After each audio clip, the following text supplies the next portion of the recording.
Hello guys, and welcome to weekly outlook here on GBPUSD and gold. Quickly here on GBPUSD, like I mentioned last week, we've made a new high, and I was looking for that pullback around this area to continue the buys. I got taken out on a tight stop loss, but this week I'll still be looking out for basically that buy opportunities. We've actually retested, so I'll be looking for maybe a pullback into this area one more time, and then look for buy opportunities. I think around this region of 1.3560 we might get a double bottom around there, or probably all the way back to 1.3520 one more time, and then maybe we could start buying up.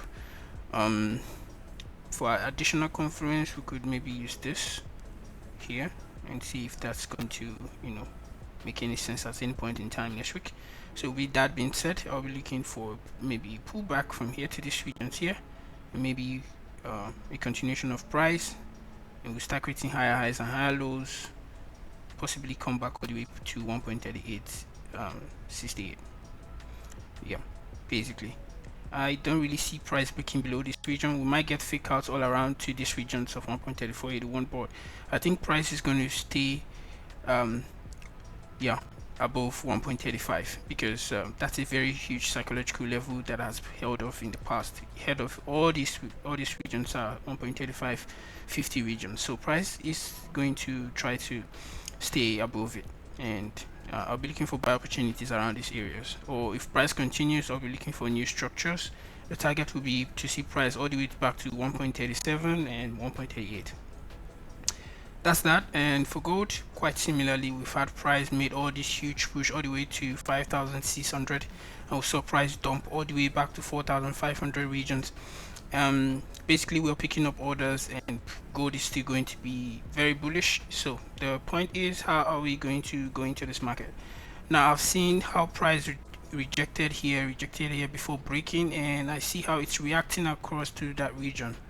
That would be a safe place for me to look for buys above it. And I've seen our price rejected here as a support, break below it, used it as a resistance, break above it and use it as support, using that area as support right now. So price is between these 2 points, 5,100 and around 4,000, let's say 4,700 and 4,800 region. So to be safe, I would like to either see price retest here or break above this region. So putting this back on the 4 hours time frame, if I extend this a little bit so it makes more sense around this area, then I want to see price above this region to continue our buys possibly, or we get some kind of pullback into this region one more time or around this area, and then we'll look for that buy opportunities. Okay, so that's that for our outlook for gold and GBPUSD. I'm hoping to see you guys for recap during the weekends, and make sure you back some people this week. And yeah, ciao.